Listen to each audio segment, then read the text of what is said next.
Hi friends, Hollywood reporter அப்படின்ற ஒரு சேனலுக்கு அஜித் சார் கொடுத்த இன்டர்வியூவில் சின்ன சின்ன பிட்டாக எடுத்து தான் வந்து இப்போ சோஷியல் மீடியாவில் ரொம்ப வைரலாக இருக்குது. ஒரு சில தகவல் அவர் சொல்லியிருக்காரு, ஒரு சில தகவல்கள் வந்து அவர் சொல்லாத விஷயத்த கொஞ்சம் அடிஷ்னலாக அவங்க வேல்யூ பண்ணி போட்டிருந்தாங்க.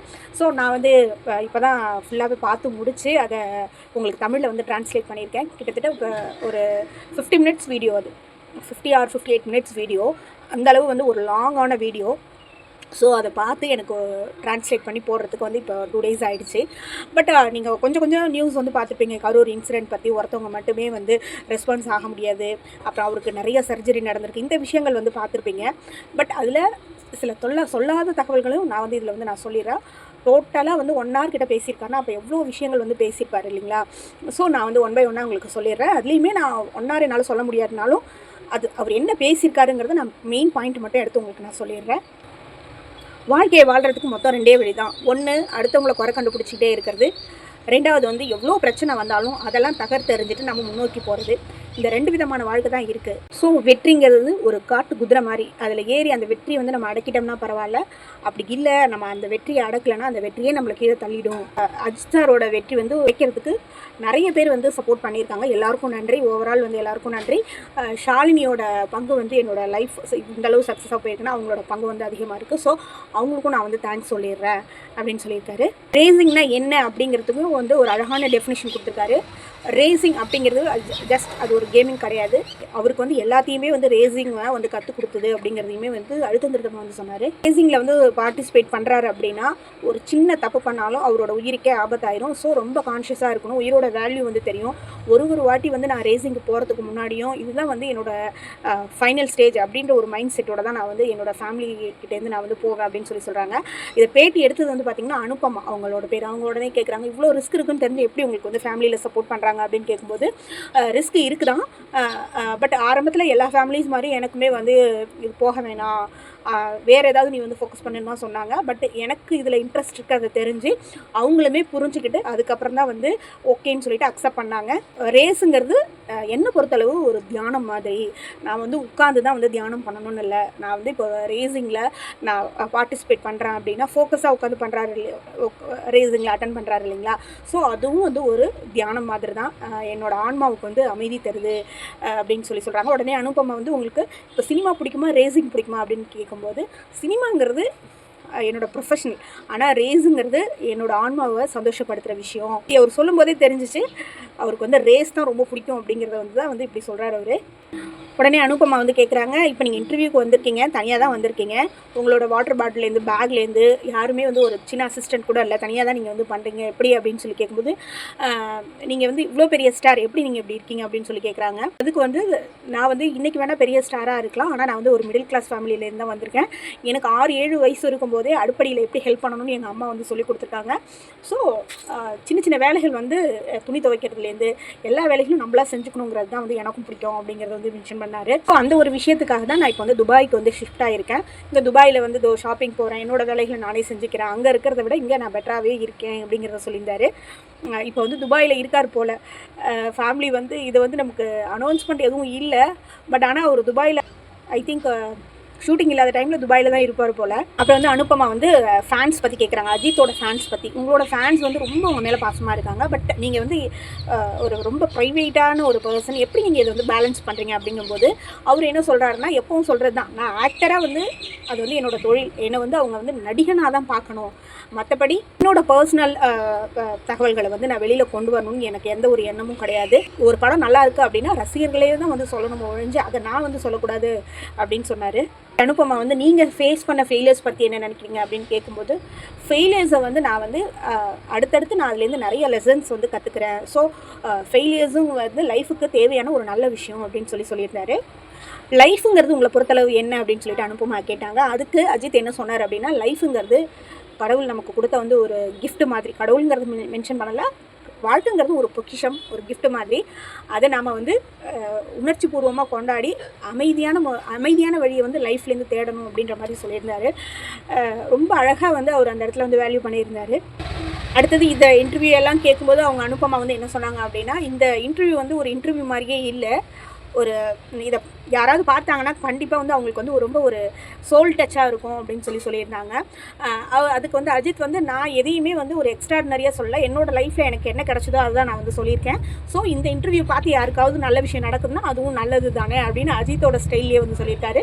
நீங்கள் ரொம்ப வந்து யோட யதார்த்தத்தை பேசுகிறீங்க அப்படின்னு சொல்லி அனுபமா சொல்லும்போது, ஆமாம் கண்டிப்பாக நம்ம வந்து நம்மளோட வாழ்க்கையை வந்து யாருக்கும் கஷ்டப்படுத்தாமல், யாரையும் தொந்தரவு பண்ணாமல், நம்ம வேலைகளை நம்ம எவ்வளோ செய்ய முடியுமோ மேக்ஸிமம் நம்ம வேலையை நம்மளே முடிச்சுட்டு எவ்வளோ முடியுதோ அதை வந்து கண்டிப்பாக நம்ம வந்து ஹெல்ப் பண்ணணும், மற்றவங்களுக்கு ஹெல்ப் பண்ணணும். இந்த 3 விஷயத்தை நம்ம ஃபாலோ பண்ணாலே போதும் அப்படின்ற மாதிரி அஜித் சார் சொல்லியிருக்காரு. உங்களோட ஃபேன்ஸ்லாம் வந்து இவ்வளோ உங்களை விரும்புகிறாங்களே எப்படின்னு சொல்லி நீங்கள் யோசிச்சிங்களா அப்படின்னு சொல்லி அனுப்பமா கேட்கும்போது, அதுக்கு அஜித் சார் என்ன சொல்கிறாரு அப்படின்னா, நான் வந்து ஒரு சாதாரண மனுஷன் தான், அவங்க வந்து என்னை இந்த அளவு நேசிக்கிறாங்க அப்படின்னா கண்டிப்பாக அவங்களுக்கான ஒரு நல்ல படங்களை நான் வந்து கொடுக்கணும், எந்த ஒரு ஜட்ஜ்மெண்ட் பண்ணாமல் ஒரு நல்ல மனசோட அவங்களுக்கு நல்ல படங்களை கொடுக்கணும். ஒரு ப்ரொஃபஷனாக அவர் வந்து ஆக்டிங்கை பார்க்குறாருங்கிறது தெரியுது பாருங்கள். ஃபேன்ஸ் இந்தளவு விரும்புகிறாங்க அப்படின்னா, ஒரு நார்மலாக வந்து ஆக்டர்ஸ்லாம் வந்து என்ன சொல்லுவாங்க, ரொம்ப பிளஸ்ஸிங்காக நான் ஃபீல் பண்ணுறேன் அப்படி இப்படின்னு சொல்லுவாங்க இல்லைங்களா, ரொம்ப பெருமையாக இருக்கா அப்படின்லாம் சொல்லுவாங்கள்ல. ஆனால் இவர் எப்படி சொல்கிறாரு பாருங்க, நான் வந்து ஒரு சாதாரண மனுஷன் தான், விரும்புகிறாங்க அப்படின்னா அவர் ஒரு ஆக்டர் தான், ஸோ நல்ல படங்களை கொடுக்கணும், இதுதான் வந்து நான் வந்து திருப்பி கொடுக்கணும் அப்படின்றத பக்கா ப்ரொஃபஷனலாக பார்க்குறாரு அவர். அதுதான் வந்து எனக்கு தோணுச்சு. அப்புறம் வந்து நீங்கள் எங்கே போனாலும் உங்களுக்கு ஃபேன்ஸ் எல்லாம் வந்து உங்களை தொட்டு பார்க்கணுன்னு ஆசைப்படுவாங்க, செல்ஃபி எடுக்கணும்னு ஆசைப்படுவாங்க. அதை எப்படி ஹேண்டில் பண்ணுறீங்க அப்படின்னு கேட்கும்போது, 2005 வந்து இப்படி தான் நிறைய ஃபேன்ஸ்லாம் வந்து சந்திச்சிட்டு இருந்தாங்க. அப்போ வந்து பார்த்திங்கன்னா வந்து உட்காரும்போது பார்த்திங்கன்னா கையிலேருந்து எனக்கு ரத்தம் வந்துட்டு இருந்தது, யாரும் வந்து என்னை கீழ்ச்சி விட்டுட்டாங்க. ஸோ ஒரு ப்ரைவசி இல்லை அப்படிங்கிற மாதிரி தான் அஜித் சார் வந்து சொல்லியிருந்தார். இப்போ செல்ஃபி எடுக்கிறாங்க அப்படின்னா ஒரு எலெக்ஷன் டைமில் ரொம்ப க்ரௌட் ஆகுது அப்படின்னா, ஓகே எலெக்ஷன் டைம் கொஞ்சம் நல்லா நடந்துக்குங்க அப்படின்னு சொல்லி நான் சொல்லும்போது, அதை வந்து மீடியாவில் நான் கொஞ்சம் ரூடாக நடந்துக்கிட்டேன் அப்படின்ற மாதிரி வந்து சொல்கிறாங்க. பட் எதுனாலும் வந்து மக்களுக்கு வந்து என்னை பற்றி நல்லா தெரியும், ஸோ அந்த மாதிரியான சுச்சுவேஷனில் நான் ரொம்ப அமைதியாக இருந்துருவேன் அப்படின்ற மாதிரி சொல்லியிருந்தாரு. ஒரு ரசிகர் வந்து யாரோ கீழ்ச்சி விட்டுட்டாங்கன்னு சொல்லி சொன்னாங்க இல்லைங்களா, இப்போ ஒரு க்ரௌடு கூடுதுன்னா அவங்க தான் ஃபேன்ஸுன்றது சொல்ல முடியாது. என்னால் அந்த இடத்துல வந்து எனக்கு ரத்தம் வருதுன்னு கூட என்னால் சொல்லலாமான்னு எனக்கு தெரியல. நான் அந்த நேரத்தில் அமைதியாக இருந்துட்டேன். ஏன்னா சப்போஸ் சொன்னால் வந்து இன்னும் கொஞ்சம் க்ரௌடாக ஆகிடும் இல்லைங்களா அந்த இடத்துல. ஒரு சின்ன பையன் அவன் வந்து கையில் வந்து பிளேடு மாதிரி வச்சுருந்தான் அப்படின்ற மாதிரி சொல்லியிருந்தாரு. ரொம்ப டீட்டெயிலாக அதை பற்றிலாம் சொல்லியிருந்தாரு. ஸோ இதுதான் ஒரு நடிகராக இருக்கிறது எவ்வளோ பெரிய கஷ்டம் பாருங்கள். ஸோ ஃபேனாக இருந்தாலும் சரி, இப்போ நானாகவே இருந்தாலும் ஒரு பொது இடத்துல என்ன சட்டமோ அதுக்கு நம்ம வந்து சட்டத்துக்கு உட்பட்டு தான் வந்து நம்ம யாராக இருந்தாலும் நடந்துக்கணும் அப்படின்றத சொல்லியிருந்தாரு. ஃபார்முலா 1 பந்தயத்துக்கு கலந்துக்கணும் அப்படிங்கிறது அஜித் சாருக்கு ரொம்ப ஆசைங்க. அதுக்காக தான் உழைச்சிட்ருக்காரு. அதுக்காக குறுக்கு வழியில் நான் வந்து போகக்கூடாது, ஸ்டெப் பை ஸ்டெப்பாக முன்னேறி போனால் போதும்.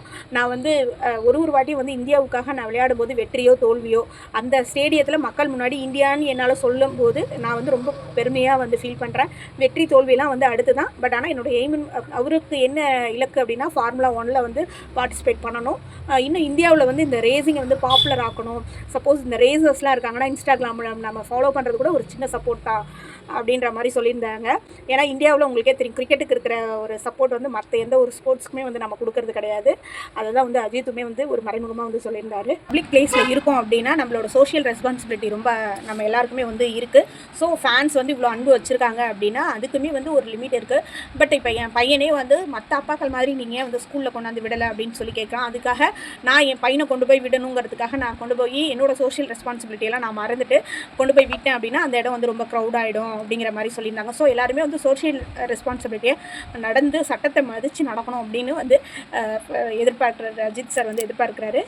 ஒரு நடிகனாக நீங்கள் வந்து எல்லாருமே வந்து எங்கள் மேலே ஆசை வச்சுருக்கீங்க, பாசம் வச்சுருக்கீங்க, அன்பெல்லாம் காட்டுறீங்க. பட் அதுக்கு பின்னாடி நிறைய வந்து பெயின் இருக்குது. அது வந்து உங்கள் வெளியில் வந்து தெரியவே தெரியாது. ஒவ்வொரு ஆக்டர்ஸுமே வந்து ஃபேமிலியை விட்டுட்டு தான் இருக்கோம். இதெல்லாம் எதுக்காக அப்படின்னா ஃபேன்ஸ் எங்கள் மேலே வந்து அன்பு வச்சுருக்காங்க. அதுக்காக தான் வந்து இப்படி எங்களுக்கு வந்து ஃபேமிலியை விட்டுட்டு எங்கள் டென்ஷன் எல்லாத்தையும் தாண்டி ஒரு நல்ல படத்தை வந்து அவங்க ஆடியன்ஸ்க்காக நம்ம வந்து கொடுக்குறோம் அப்படின்னு பேசியிருந்தாரு. அதுக்காக என்னோடய ஃபேன்ஸோட அன்பை வந்து நான் வந்து குறைச்சி மதிப்பிடலை. எதுவாக இருந்தாலும் ஒரு பேலன்ஸோடு நடந்துக்கணும் அப்படின்னு சொல்லி அவர் சொல்கிறாரு. அவர் எப்போவுமே அப்படி தானே. அஜித் சார்னாலே எல்லோரும் உங்கள் ஃபேமிலியை பாருங்கள், பேலன்ஸாக இருங்க, அஜித் வாழ்க விஜய் வாழ்கனா நீங்கள் எப்போ வாழ போகிறீங்க அப்படின்னு கேட்குறவர் தானே அஜித். ஸோ அவரோட ஸ்டைல்லையே வந்து எல்லா ஆன்சரும் வந்து வந்திருந்தது. இல்லை மீடியாக்கள் வந்து நடந்த ஒரு விஷயத்தை ஃபுல்லாக போடாமல் பாதியாக போடுவாங்க. அதில் வந்து நடந்த விஷயத்தை வந்து போடவே மாட்டாங்க. ஸோ அதே மாதிரி மீடியா சைட்லேயுமே வந்து இந்த சோஷியல் ரெஸ்பான்சிபிலிட்டிலாம் இல்லாமல் தான் இருக்காங்க. அது தவறு இல்லைங்களா அப்படின்னு சொல்லி கேட்டிருந்தாங்க. அதாவது இந்த செல்ஃபி எடுக்க வரவங்களை வந்து வார்ன் பண்ணுற மாதிரிலாம் வந்து அஜித்தோட வீடியோ வந்து இருந்ததில்ல. ஆக்சுவலி அதை தான் வந்து ஃபுல்லாக எக்ஸ்பிளைன் பண்ணியிருந்தாரு. இந்த நேரத்துக்கு முன்னாடி சொல்லியிருந்தேன் இல்லைங்களா, எலெக்ஷன் டைமில் வந்து ஒரு பப்ளிக் பிளேஸில் செல்ஃபி எடுக்க வராங்க, க்ரௌட் ஆகிடும், வேண்டாம் எலெக்ஷன் டைமு நீங்கள் உங்கள் ஒர்க்கை பாருங்கன்னு சொல்லியிருக்காரு. அதுதான் வந்து பாதியை மட்டும் காட்டியிருந்தாங்க அப்படின்னு சொல்லியிருக்காரு. ஸோ இந்த மாதிரி வந்து ரசிகர்களை வந்து இவர் வந்து கடுமையாக நடந்துக்கிட்டாரு அப்படின்னு சொல்லி நடந்த விஷயத்த பாதி காமிச்சாலும் நான் வந்து அந்த நேரத்தில் அமைதியாக இருப்பேன். சில நேரத்தில் நம்ம அமைதியாக இருக்கிறது தான் வந்து ஒரு நல்ல மெடிசன். அந்த நேரத்தில் அமைதியாக இருக்கிறது தான் ஒரு பெஸ்ட்டான சொல்யூஷனாக இருக்கும். மக்கள் கண்டிப்பாக வந்து என்னை வந்து புரிஞ்சுப்பாங்கன்னு நான் வந்து நம்புகிறேன். இது மாதிரி தவறாக வந்து என்ன சொன்னாங்கன்னா அதுக்கு நான் வந்து எந்த ஒரு எக்ஸ்ப்ளனேஷனும் நான் வந்து கொடுக்கவே மாட்டேன். நான் அமைதியாக இருந்துருவேன் அப்படின்னு சொல்லியிருக்காரு. ஃபேன்ஸை நான் வந்து ரொம்ப வந்து நேசிக்கிறேன், மீடியாவெலாம் ரொம்ப மதிக்கிறேன். ஆனால் நம்ம எல்லாருமே வந்து நம்மளோட ரெஸ்பான்ஸை உணர்ந்து நம்ம ஒவ்வொருத்தவங்களும் இருக்கணும், சட்டத்துக்கு உட்பட்டு நம்ம வந்து நடக்கணும், பேலன்ஸிங்காக இருக்கணும் அப்படிங்கிறது தான் நான் வந்து கேட்டுக்கிறேன். இங்கே நம்ம எல்லாருமே வந்து நல்லவங்க தாங்கிறத நம்ம எல்லாருமே புரிஞ்சுக்கணும் அப்படிங்கிறத ரொம்ப அழகாக சொல்லியிருந்தார். ஸோ ஒரு அன்புங்கிறது எல்லாமே வந்து ஒரு மரியாதையும் அதில் இருக்கணும் கண்டிப்பாக. அதை விட்டுட்டு லிமிட்டை தாண்டி எந்த விஷயமும் இருக்கக்கூடாது. இதை வந்து எல்லாருமே வந்து அதை மைண்டில் வச்சுக்கணும் அப்படிங்கிற மாதிரி சொல்லியிருந்தார். நானும் வந்து இங்கே எல்லாமே வந்து பர்ஃபெக்ட்லாம் கிடையாது, எனக்கும் வந்து சில குறைகள்லாம் இருக்குது. அதே மாதிரி அவருக்கு இது வரைக்கும் 29 சர்ஜரிஸ் வந்து நடந்திருக்கான். நல்ல மருத்துவர்கள் சப்போர்ட்டோடு இன்றைக்கி வந்து அவர் அறுவை சிகிச்சையும் தாண்டி இந்தளவு இருக்கார் அப்படிங்கிறத வந்து சொல்லியிருந்தார்.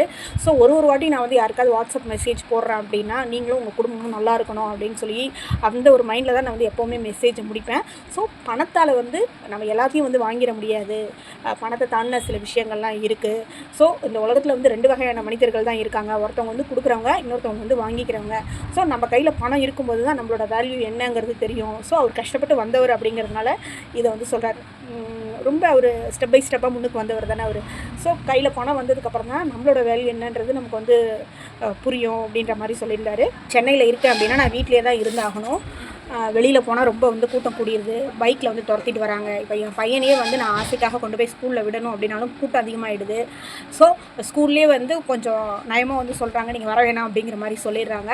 ஸோ இந்த மாதிரியான பிரச்சனைகள்லாம் இருந்தாலும் ரசிகர்கள் வந்து அவங்களோட ரெஸ்பான்ஸை வந்து உணர்ந்து நடந்தாங்கன்னா இந்த மாதிரி விஷயங்கள்லாம் இல்லாமல் இருக்கும். ஸோ கரூர் சம்பவத்துக்கு வந்து ஒருத்தவங்களை மட்டுமே நம்ம வந்து குறை சொல்கிறது தப்பு. விஜய் நேமெல்லாம் வந்து மென்ஷன் பண்ணவே இல்லை, ஒருத்தவங்க பேரை மட்டுமே வந்து சொல்கிறது தப்பு அப்படின்ற மாதிரி சொல்லியிருந்தார். ஸோ இந்த சொசைட்டியில் அரசியல் தலைவர்களுக்கு மட்டும் கிடையாது, 18 வயசானால் நம்ம ஓட்டு போடுறதுக்கு நம்ம எலிஜிபிள் ஆகணும் அப்படின்னா நம்ம இந்த சமுதாயத்துக்கு நம்மளும் வந்து கடமையை வந்து செய்ய நிறைய இருக்குது. ஸோ நம்ம எல்லாரோடையும் தவறுதல் தான், அதில் வந்து ஒருத்தவங்களோட தவறு மட்டும் இல்லவே இல்லை அப்படிங்கிறது வந்து குறிப்பிட்டு இருந்தார். அரசியல்வாதிகள் ஒன்றும் வந்து ஒரு மேஜிக் மாயாஜாலம் பண்ணி எதையுமே வர வச்சுக்க முடியாது. அவங்க ஆட்சிக்கு வர்ற டைம் வந்து ஒரு 5 இயர்ஸ் தான். அதில் கொண்டு வரதுக்காட்டி நம்ம 1008 குறைகள் வந்து சொல்லிடுறோம். ஸோ அவங்களோட ரோல் வந்து ரொம்ப கஷ்டமானது அப்படிங்கிற மாதிரி நிறைய விஷயங்கள் சொல்லியிருந்தார். என்னோடய வீடியோ உங்களுக்கு பிடிச்சிருந்தனால லைக் அண்ட் சப்ஸ்கிரைப் பண்ணுங்கள். நோட்டிஃபிகேஷனுக்கு பெல் பட்டன் எழுதிக்கோங்க. வாழ்க வளமுடன்.